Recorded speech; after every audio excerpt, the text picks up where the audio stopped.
Jaden. Hi, Naomi. How are you? I'm doing well. How are you? How was your fall break? Good. It went by too fast. I just feel like I still haven't been able to catch back up on grading and everything else that's going on. I get what you mean. That's all I did for fall break, too. I had to catch up on, homework, not just that, but, obviously, getting stuff done around the house that I haven't been able to because of all this grading. Definitely. But thank you for coming, though. No problem. So we can go over... So I've been going over some of my reports over 3 specific students, Alex, Violet, and Evan. Okay. And I've seen that they haven't really been doing their homework. Is there a reason to why that might be? Yeah, I've kind of noticed that too, and I'm not sure if right now it's kind of an intense time of year, and maybe I'm not really sure, with home, but I know they've been getting a lot of homework throughout the week too, and I think it's a little bit overwhelming right now for a lot of students, so I'm not sure if I need to kind of take a step back and kind of find more of those trouble areas for a lot of our students right now. I would agree, especially now since we're just coming back from school, obviously kids aren't thinking about doing their homework, So I think it'd be great. I was specifically talking just this morning to Alex, and he was telling me that you have a very different teaching style, that you really go straight to it, just will tell them, oh, so you guys will be working, this is math, on math problem, just be like, do this problem. Mm-hmm. But what if the student doesn't know how to start it? How can you help him with that? With a lot of what we're doing right now in classroom, it is a lot of on their own pace. They might have multiple assignments going on, and I'm kind of giving them the option to do kind of what they want to start with too, so they don't feel like, oh, I have to do this one right now and get it done. But I'm knowing some students are really kind of struggling to stay on task because there's not one focused set thing that they need to be working on. So that's just been kind of, I want them to have that independence.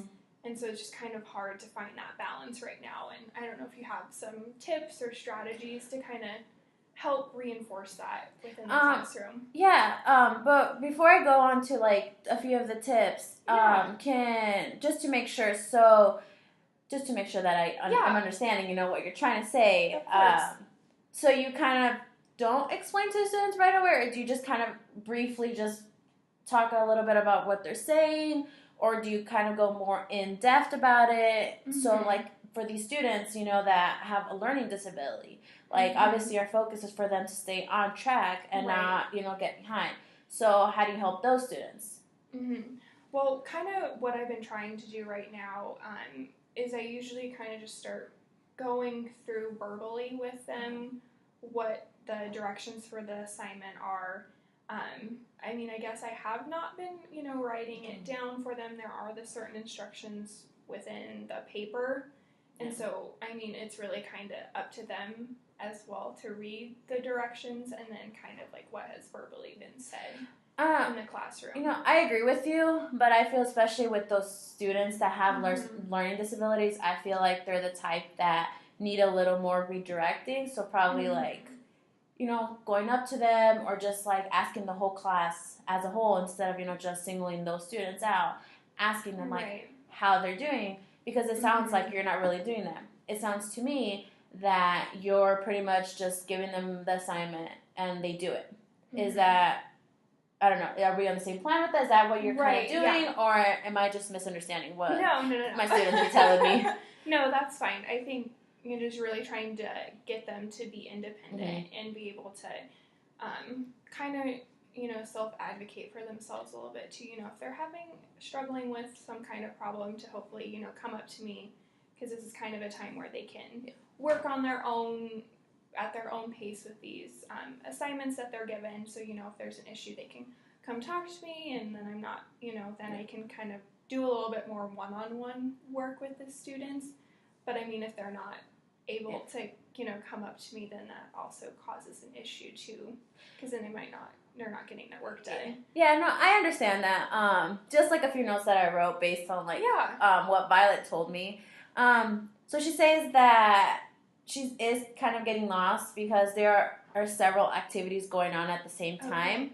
So she's having a hard time like finishing one assignment to go on to the next one because she feels that she's kind of a little slower than the rest. She sees one student finish and she right away feels bad that she's not done. So she'll pretend that she's done, put it aside, and start the next one. So what can you do differently to make sure that all the students are finishing all those assignments, since it sounds like you are giving out like several activities at the same time? And I get the self-independence, but how can we make sure that these students are actually all doing their homework? Right. And maybe, I don't know if you have some other ideas too, but maybe maybe I need to focus more on doing one assignment at a time, maybe giving the kids the opportunity to pick what assignment they want to start with.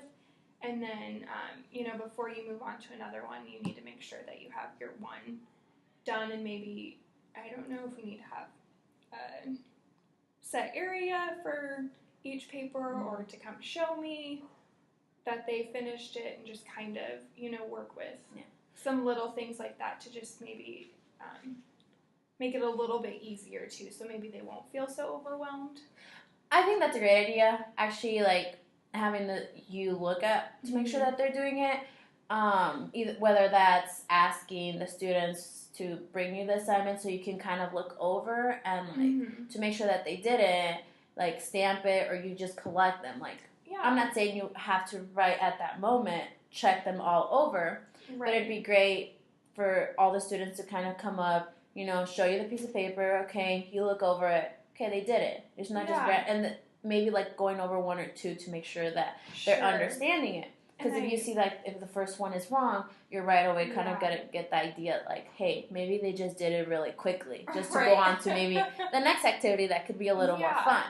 And I think I like your idea of using a stamp, especially if we do have the hour where it's just kind of independent work. They have other activities going on, and I think that would be if we have the time to do that, or I have the time to do that in the classroom, that might be kind of a fun little incentive that they would enjoy. Oh, I got one done, and I think it'd be a great activity, something different, because many teachers don't do that right now. I think it's especially a big incentive for the students that have a learning disability. Okay.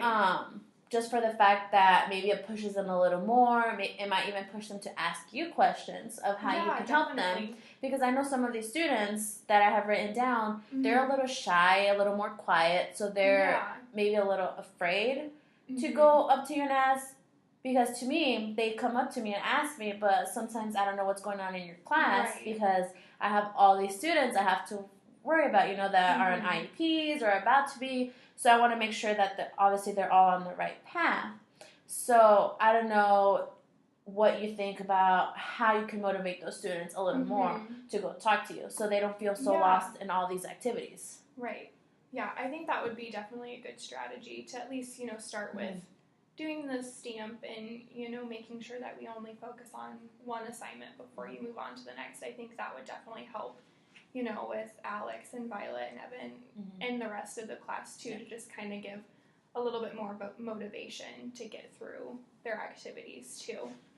I agree. I also have, obviously, like you mentioned, Evan. He's right now on the edge of being tested for a learning disability. So obviously he kind of is having a hard time as well, staying on track with the whole self-directed. So I don't want him to be singled out, but I don't know if you have any suggestions of how we can help that student stay on track, whether he can't maybe finish all the assignments, but at least trying to get one.